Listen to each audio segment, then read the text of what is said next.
이번 시간에도 화두에 관해서 하겠습니다.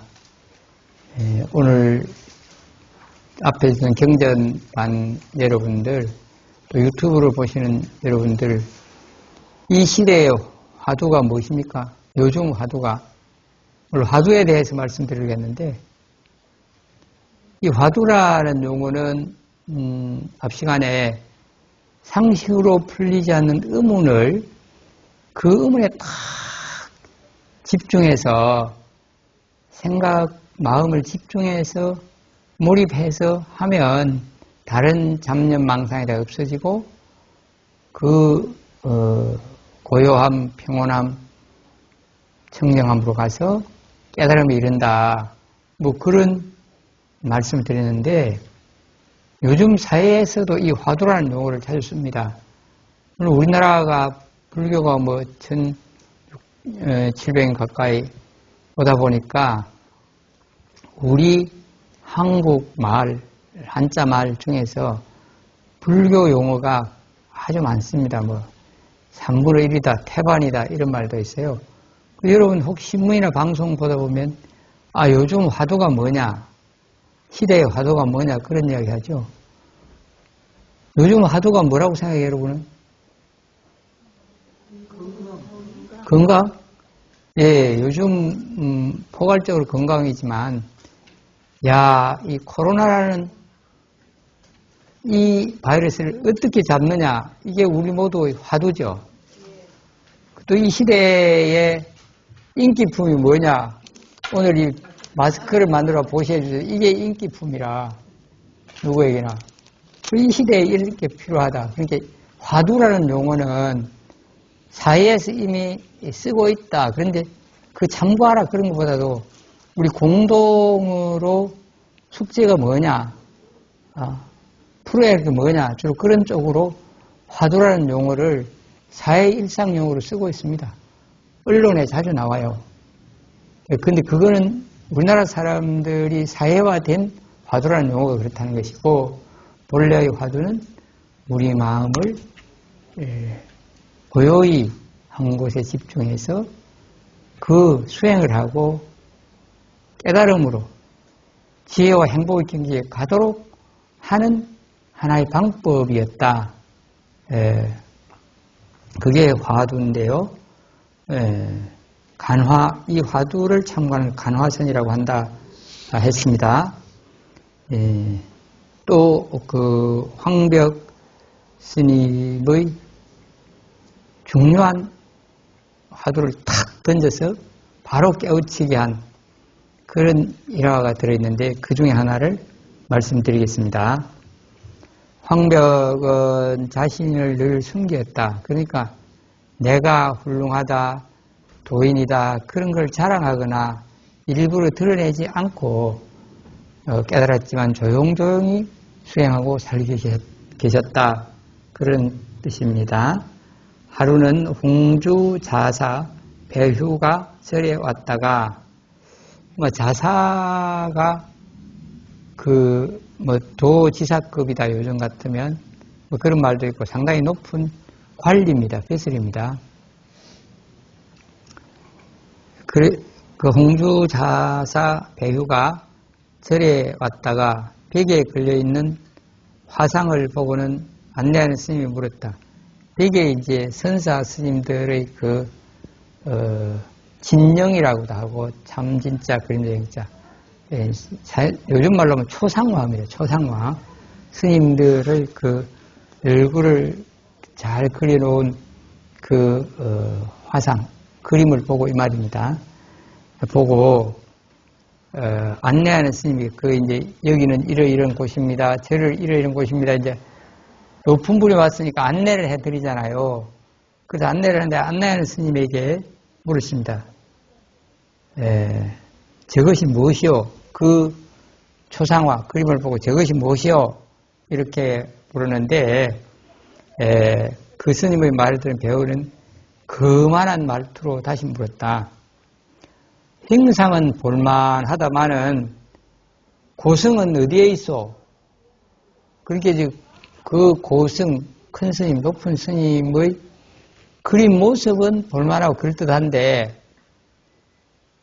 그 스님은 어디 있어? 이렇게 물은 거죠.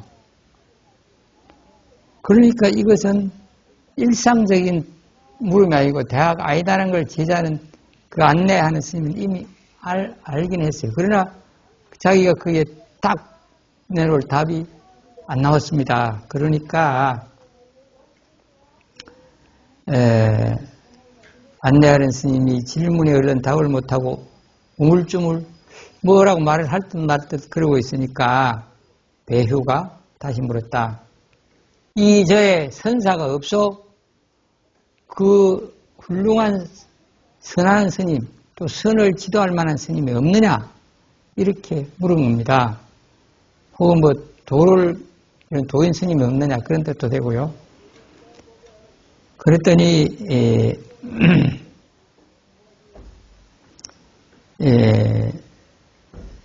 근래에 한 스님이 와 계시는데 선사같이 보입니다. 저쪽 암자에 연 스님이 와서 그 조용히 계시고 있어요. 있는데 뭐 자기가 뭐 공부가 얼마 됐다 뭐 요즘같이 뭐 자기 속에서도 내는 것도 아니고 그러니까 그 스님이 가끔 보고 만나고 이런 거 보니까 도인으로 보입니다. 선사로, 훌륭한 선사로 보입니다. 이 안내 스님의 말씀이라. 그랬더니 또 배우가 다시 그러자 배우는 그 스님 좀 모셔와 보세요. 불러와 보세요. 이렇게 이제 말했어요. 불러오라고 했다. 바로 이제 저기 우리 그 훌륭한 자사 어른이 오셔가지고 스님 좀 뵙자 합니다. 그랬겠죠.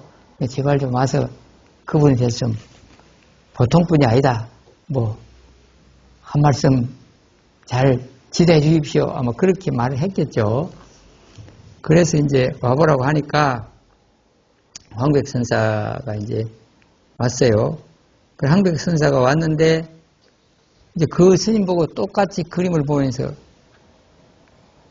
행상은 볼만하다마는 고성은 어디 있어? 이렇게 또 물었어요.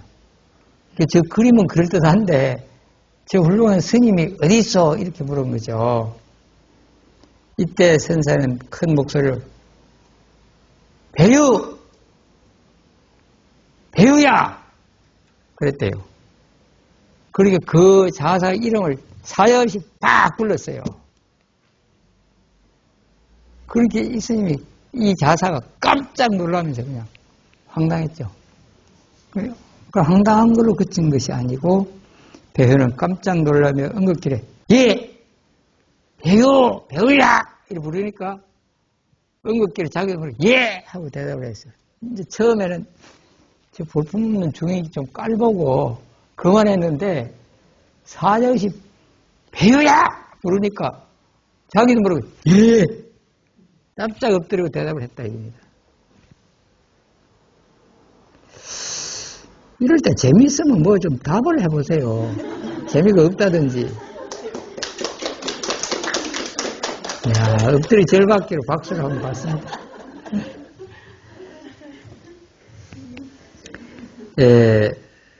그러자 응급길에 예하고 대답을 했다. 그러자 선사는 틈을 주지 않고 되물었다. 이제 예하고 절하자마자 배규는 어느 곳에 갔어? 예 대답하는데도 대고 뭐 배규는 어디 갔어? 이렇게 물은 거야. 금방 예하고 배규가 대답을 했는데 그따 대고 뭐 배규는 어디 갔어? 이렇게 또 물었어요. 그러니까 이 정성 이 자사 높은 사람이지만 그냥 이분은 그 말 한마디에 깨달았다.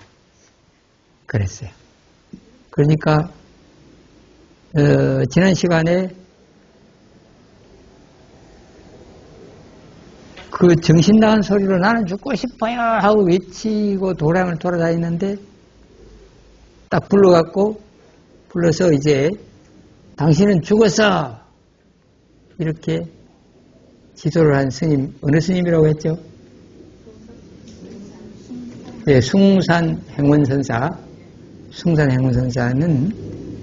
그렇게 정신이 좀 돌아서 짓거리고 도량에 절도량에 다니는 사람 이제 만나서 그냥 한마디나 몇 마디 해서 그냥 그 사람 정신 차리게 하고 수행자로 만들었어요.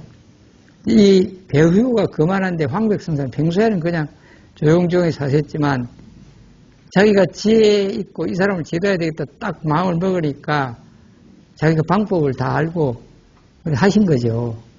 그래서 행상은 볼만하다마는 고성은 어디 갔소? 이 거만하게 이제 꼬집는 이야기거든. 그러니까 보통 사람 같으면 좀 그런 태도를 좀 고치세요. 그렇게 되면 어디 가서 대우 못 받습니다 하든지, 또 아니면 다른 방법을 쓸 수도 있겠는데, 이 황백선사는 그런 말 떨어지자마자 그냥, 배우야! 부르니까, 예! 대답하니까, 배우는 어디 갔어?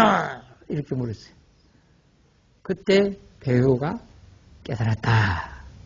이렇게 전해지고 있습니다. 자, 이러한 선문답, 바로 이렇게 하는 것을 이제 흔히 선에서는 이제 돈수냐, 돈점수냐 그런 말 들어봤죠?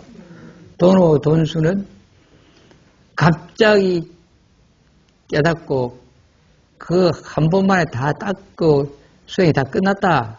한꺼번에 다 한다. 이런 말이고, 돈호점수는 말은 어느 날 딱 깨쳤지만 그 깨침이 온전히 익어가도록 뒤에 자꾸 또 마음을 닫고 수행을 해야 된다. 그래서 완전한 경지에 간다. 그렇게 말하는 돈호점수라 그래요. 그 돈호점수, 돈호돈수 어디가 맞느냐. 그러한 시비를 하거나 그렇게 말하는 자체가 이미 아니고 점점 깨닫고 점점 닦아갈 수도 있고 또 닦음으로써 완전한 그런 경지에 갈 수도 있고 그런 것이지 이게 옳느냐 저게 옳느냐 논쟁을 할 필요는 없다고 봅니다. 근데 이러한 조사 스님들의 어록이 이제 주로 인도의 부처님 말씀이 쭉 전해온 것이 경전이고, 그 다음에 인도의 조사 중에서 훌륭한 분의 그 가르침이 우리나라에 전해온 거는, 이제 상당히 있겠지만, 제가 알기로는, 이제 마명존자, 말씀이 있고, 그 다음에 이제 그 기신론도 마명이 있었고, 또 이제 용수존자, 용수스님은 화엄경을 집필하고 편집했다고 그래요. 근데 화엄경은 그 시대에 쭉 내려오던 것을 모아서 용수스님이 편집했다, 만들었다는데, 용수스님 그 경전을 요약해서 약창제를, 뼈대를 간추려 썼다. 용수보살 약창제, 대방공불 화엄경, 용수보살 약창제, 화엄경 약창제였죠? 용수스님이 정리했다는 겁니다. 근데 용수스님보다 더 요약해서 정리한 분이 또 유명한 분이 있어요. 우리나라 스님. 누군지 아세요? 의상조사 법성계. 용수스님은 7자짜리를 108줄을 만들었고, 의상스님은 그걸 30줄, 7자 줄을 30기절로 그 화엄경을 다 대변하여 요점 정리를 했어요. 이제 이런 것도 있는데, 이제 그 조사 스님들의 어력들이 인도 스님들도 많이 있겠지만 중국이나 우리나라로 그렇게 전해온 거는 그렇게 많지 않다고 봐요. 근데 중국 고성들이 이제 중국과 우리나라 교류도 많이 했고 옆에 있고 그러니까 요즘 중화민국 이 대륙하고 우리 한국은 그 한쪽에 있으니까 뗄 수가 없죠. 역사적으로, 문화적으로, 경제적으로 계속, 지배당하거나 교류하거나, 지배당했다 해도 결국 교류하고 사는 거죠. 그러다 보니까, 이제 불교도 중국을 통해서 오고 그러니까, 이제 그 중국의 조사 스님들의 의록, 피경, 법문집, 그런 것들이 여러 가지 있습니다. 있는데 그 중에 제일 이 프린트물의 하단에 그런 책들, 선문차료, 선문염송, 비감록, 무문관, 조주록, 법보당경, 임재록, 성가기감, 마조오록, 옹산법어, 서장, 전심법요, 정도가, 전등록, 수심결, 이런 것들이 많이 있는데 이 중에 우리나라 스님이 쓴 게 바로 선과기감입니다. 이거는 조선시대의 서산 스님 아시죠? 임진왜란 때 그 서산 스님이 집필한 것이고 그 조사록들을 정리해서 자기가 기내를 붙여 쓴 겁니다. 그 다음에 이제 수심결은 고려시대 보조 진울 그 국사가 정리해 쓴 겁니다. 그 외의 책들은 대부분 중국 스님들 거네요. 그래서 이런 책, 이 외에도 들어있어요. 그래서 이런 등등이 있다. 그래서 조사록은, 판란대장경 큰 부처님 가르침 안에 속한데, 이러한 선문답이나 주로 그 조사 스님의 행적 소개나, 이런 것들을 하고 있는 게 조사의록이다. 그렇게 알면 되겠습니다. 선의록이라고 하고. 오늘 이 백장회의 스님 그리고 황벽 스님, 황벽선사 또 조주선사 이런 분 소개했고 그 앞서서 숭산행원 스님도 화두를 소개했습니다. 자, 그러면 이제 이 선의록에 나오는 그 외에 오늘 여러분들이 이제 경전 공부를 하면서 혹은 오늘 강의를 들으면서 이런 걸 좀 물어보고 싶다. 이런 이야기를 하고 싶다. 그런 기회를 드리겠습니다. 누가 한번 해보세요.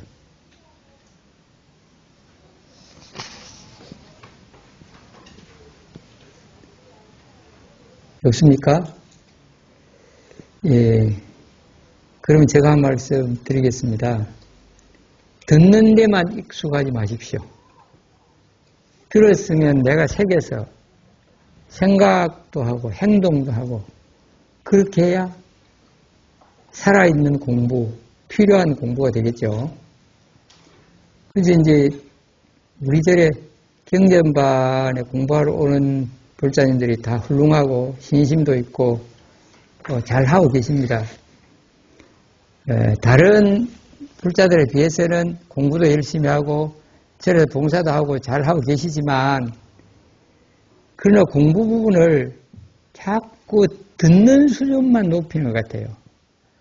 그래서 그걸 꼬집은 이야기 여러분 들었죠?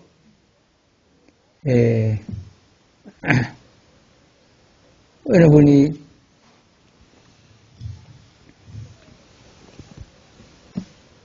저승에 가보니까 한 군데는 천당이다 극락이다 해서 가보니까 한 곳에는 기만소복이 있었다. 저는 뭐 하는 것이요? 이렇게 저 전생에 불자들이 여와 있습니다. 불자들 기만 왔다 이 말이에요. 듣는데 익숙하다 이 말이에요. 그래서 또 한 군데 천당에 가보니까 입만소복이 있었다. 입만. 저건 뭐 하는 것이요? 그러니까 그 한국 교회에 다니는 사람들 죽어서 여왔습니다. 그랬대요. 무슨 뜻인지 알겠죠? 그걸 뭐 조금 배워갖고 뭐 믿는다고 나불거리고 가야 된다고 막 그래서 말만 앞선다 이게야. 그래서 흔히 하는 말이 있죠.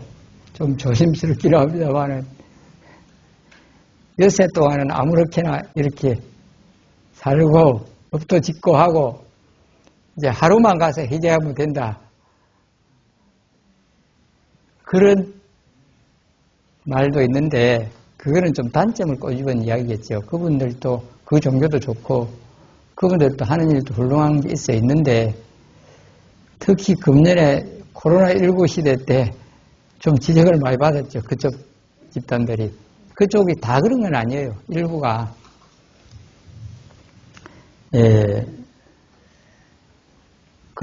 이 이야기가 뭡니까? 듣기만 해서 안 된다. 자기가 공감하고 그 진리에 순응하고 행동으로 옮기고 해야만 되는 것이고, 내만 알고 있지 말고 귀로 들었으면 입으로 또 말해가지고 다른 사람에게 전하고 가르치기도 해야 된다. 이건 제가 자주 드리는 말씀이지만 100번 강조해도 나쁘지 않아요. 공감합니까? 네. 그 오늘 여러분들이 듣고 행할 것, 그리고 친한 사람들에 가서 하십시오. 물론 요즘 화두가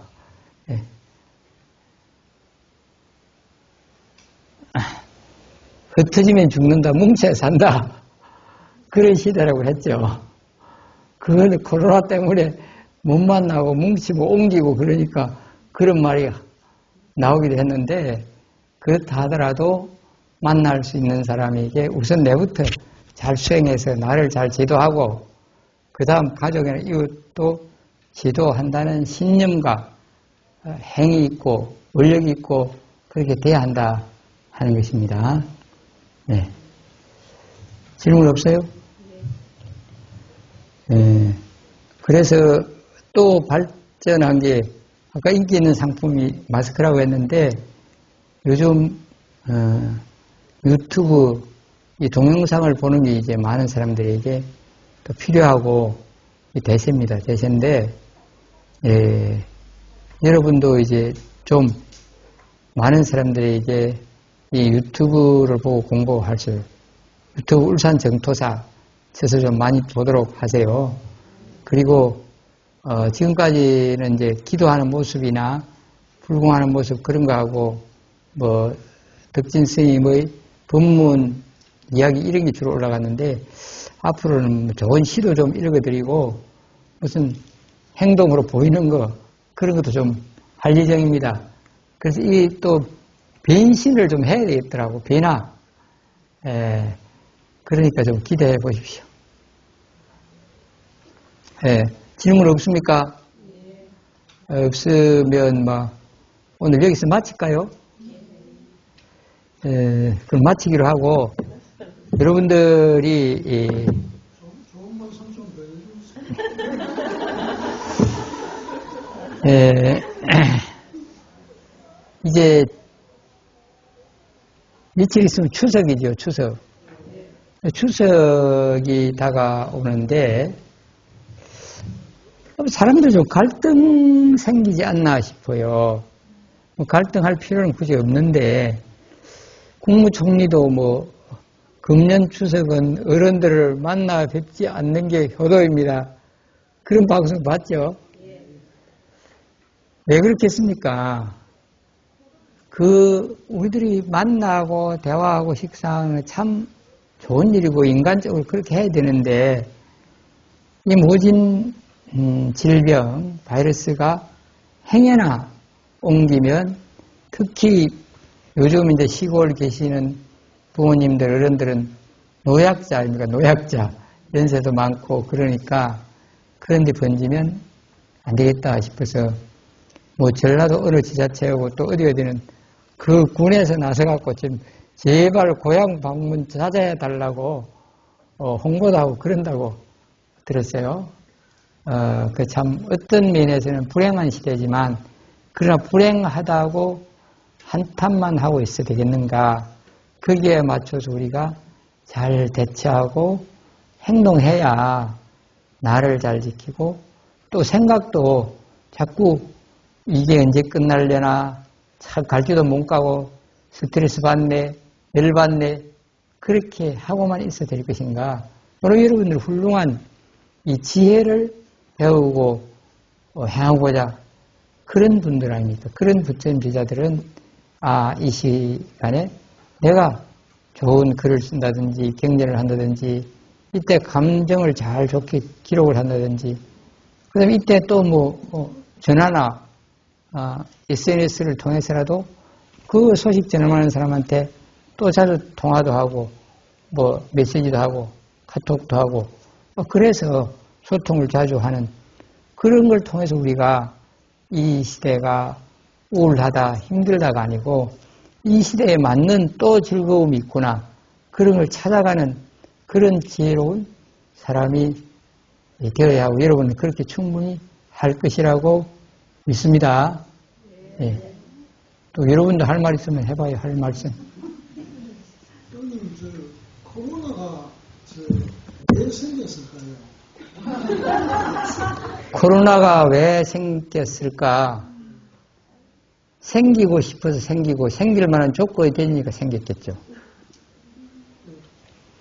그런데 우리 인간들이 사람들이 완전도 생각도 안 하고 이래가지고 자연이 우리한테 벌어준다 이런 얘기도 하고 하는데 우리 불교 입장에서 종교적인 입장에서 또 생각할 수 있는 것도 있을 텐데. 예, 그 코로나가 왜 생겼느냐, 그걸, 답을 내놓기는 아무리 훌륭한 학자라 해도, 어렵다고 봅니다. 그러나 지금 조금 전에 거사님 말씀하신 대로, 인간이 너무 오만방자하고, 온갖 것 하면 될 거라는 자만심에 빠져서 함부로 행동하니까, 그걸 좀 질타해 주려고 생겼다. 그런 말이 있다. 이 말씀이죠. 근데 그런 말에는 우리가 귀를 기울일 필요는 있다. 그 말이 맞다, 안 맞다. 이전에 귀 기울일 필요는 있다고 생각해요. 그래서, 우리가 2020년 금년에, 코로나 질병으로서 세계적으로 어려움을 겪고 우리나라에도, 질병으로 그 고통을 겪은 사람 수는 작은데 이걸 예방한다고 그 고통을 느낀 사람 또 장사 안 되고 직장을 잃고 생업을 잃은 사람들이 많잖아요. 이게 더 큰 사람들이 더 큰 고통을 안겨주었어요. 실제로 걸린 사람 수보다 그게 훨씬 더 많거든요. 이런 부분에서 참 생명을 위협하는 이 거리두기를 강화할 것이냐, 그 생존에 위협받는 경제활동을 강화할 것이냐, 이 문제가 정부로서도 어렵고 우리들로 참 어려운 문제입니다. 그리고 초창기 일본은 오히려 그 질병보다는 경제 쪽에 우선을 두어가지고 했다고 생각이 들어요. 근데 지금은 일본도 아마 좀 그렇지 않다고 개관을 갖고요. 이런 문제가 어려운데 그것뿐만 아니고 금년에 또 예년보다 더 심한 우리는 태풍 홍수를 만났죠. 뭐 그걸 피해를 본 지역도 있고 안 본 지역도 있지만은 우리 절만 해도 뭐 4군데 5군데 기와장 날아오고 파손되고 뭐 간판 날아가고 나무 부러지고 뒷정리가 아직도 좀 덜 됐어요. 사실은 뒷마무리가 20년 잘 견디던 기단은 정토사 기, 불교기, 태극기단은 기뽕 2개가 확 날아 부러져 버렸잖아요. 그거 아직 복구 못했어요. 그거는 왜 날아갔느냐 원인을 보니까 왜 부러졌느냐 여태 잘 있었는데 바람이 그 둥근 봉을 넘길 정도의 세기는 아니었는데 가만히 관찰하니까 이 느티나무 가지가 그게 닿은 것 같아요. 그래서 그 가지가 센 바람과 물든 가지가 확 치면서 부러진 것 같아요. 예. 이런 자연재해가 생기는 것도 인간이 너무 자기 편리주의, 또 상업제일주의, 기업은 사람들이 솔깃하게 편하게 쓰도록 막 만들고 그걸 많이 소비하면서 대기질을 오염시키는 건 생각하지 않고 숲을 죽이는 것은 생각하지 않고 인간들이 편리하게 쓰는 데 빠져 있고 그런 걸 이용한 대기업들은 그것만 자꾸 만들어 파는 데 빠져 있고 그렇게 하고 있습니다. 그래서 저는 사실 이 포트에 물 끓일 때만 해도 따구를 쓸 만큼 조금 끓여요. 그런데 뭐 일부 스님도 일부 신도들 보면 요런데 한 2사람 2컵 뭘 겠는데 막, 그 포트에 반대 한 대를 막 그려버리는 거야. 근데 내가 일일이 지적하면 뭐라고 되겠습니까? 잔소리꾼으로 되니까 할 수 없이 뭐, 내가 한 2번 지적했어. 우리 대중들도 그런 분이 있어요. 이게 무슨 말입니까? 그 전기를 많이 쓰는 자체가 다 원자력은 좀 덜하지만은 우리나라 아직도 석탄 화력 발전이 많아요. 기름을 떼거나 석탄을 떼서 발전하는 데 상당히 있습니다. 그게 이미 대기를 오염시키고 있어요. 그런 걸 우리 조금 줄여야 되겠다. 우리 절로 옥상에 2군데 태양열 전기 했어요. 보기 안 좋아요. 그 판이 미관상 절에 지붕에 우뚝 서갖고.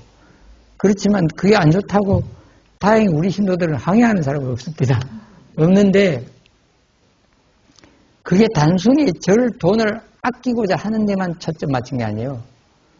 절 돈 조금 아끼진다. 그분들이 설치하는 분은 뭐 10년 설치하고 10년 내지 한 15년 돼야 설치비 본전이 빠진다. 그렇게 말하고 또 어떤 사람은 한 20년 봐야 된다 이런 말 하는데 그렇게까지 장래를 보고 우리가 투자하고 그게 또 중간에 고장도 나고 이러면 더 돈이 들어갈 수도 있고 그렇지만 우리도 이 청정 에너지를 생산하고 대기 오염을 시키는 거에 조금이라도 동참하고 공헌해야 되겠다. 그런 뜻에서 했어요. 무슨 말인 거 알겠습니까? 네. 바로 아까 인간이 너무 오만하고 함부로 해서 그렇다. 그런데 그 코로나가 생긴 원인은 그거라고 볼 수는 없지만 이제 하도 우리가 많이 당하니까 그런 말들이 나오는데 그런 말에는 우리가 귀를 기울여야 되겠다. 나는 그렇게 봐요. 그 말이 옳다 그르다 이전에 공감합니까? 네. 네. 오늘 화두를 잘 꺼냈습니다. 또 하시고 싶은 말씀 없습니까? 네. 없으면 이 작은 종이 한 장이지만 여러분이 가서 잘 읽어보시고 그 숭산 행원 스님 그 정신 좀 이상한 사람을 구제해준 이야기는 이 책인데 찾기 전에 누리는 행복 이 책이 있습니다. 이 책 있는 사람 손 들어봐요. 없는 사람은 종무소에 가서 사서 보십시오. 값은 얼마 안 됩니다. 네. 그럼 사과라는 것은 내 혼자만 보는 게 아니야. 가족도 같이 보고 친구도 같이 보고 네. 그리고 여기 사람들이 흔히 불교 아닌데 빠져갖고 막 전체적인 걸 모르고 지엽적인 데에 비중을 둬갖고 오류를 범하는 경우가 많아요. 그래서 그런 생각에서 벗어나라고 여기 운명, 기륭하고 무엇이 좌우하는가 2번째 단원에 있어요. 이것만 봐도 충분한 가치가 있을 겁니다. 그래서 그런 오류에 빠진 사람이 전에도 이야기했죠. 딸 결혼 안 된다고 절에 와서 하소연하면서 우리 딸 좀 배우자 좀 만나게 해주세요. 그래 하소연하고 그래가지고 이제 오작교 결혼 중매부에 신청했는데 정작 총각을 만나서 6개월 동안 교류 탐색했어요. 요즘 젊은이들 굉장히 신중하고 지식도 높고 그래요. 여간에서 1~2달 만에 예스, 노 안 해요. 처음부터 마음에 안 들면 안 만나는 경우는 있는데 좀 관심이 있고 되겠다 싶어도 1~2달 만에 결정 안 하더라고요. 대부분 5~6개월 가야 답이 나와. 그래서 이제 한 6개월 동안 그러고 나서 이제 우리도 잊어버리고 있는데 이제 결혼해야 되겠습니다. 이 중매 사업 담당자한테 연락도 오고 그 다음에 연락 온 다음에 아이고 우리는 이제 하려고 이제 정해고 부모님께 인사를 드리니까 어머니가 궁합 안 좋다고 결혼하지 마라 합니다. 그게 바로 다른 걸 전부 다 봐놨는데 궁합이라는 게 왜 봐야 되는지 얼마나 비중이 있는지도 모르는 거야. 그래서 궁합 안 좋다고 그렇게 어렵게 이렇게 찾아놓은 배우자를 결혼 못하게 하는 거예요. 이게 그 지엽적인 문제에 빠져서 자식의 혼사를 그르치고 있어요.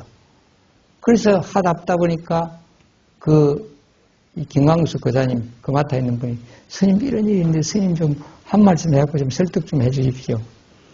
아, 그래. 그 어머니 내가 통화를 하게 하든지 좀 오시게 해라. 그러면 내가 궁합 무용론, 궁합 안 봐도 된다는 걸 충분히 설득하겠다 이랬는데 그 선생님이 전화했어요. 아이고, 어머니 그러지 말고 우리 절에 불교대학 학장이고 스님 좀 만나보십시오. 그러면 그 궁합 걱정에 대해서 좀 해결이 될 겁니다. 이렇게 전화를 하니까 이런 지하에 우열 스님이 궁합 안 좋다 하는데 당신네 절 스님 몰라 만나노 끝입니다.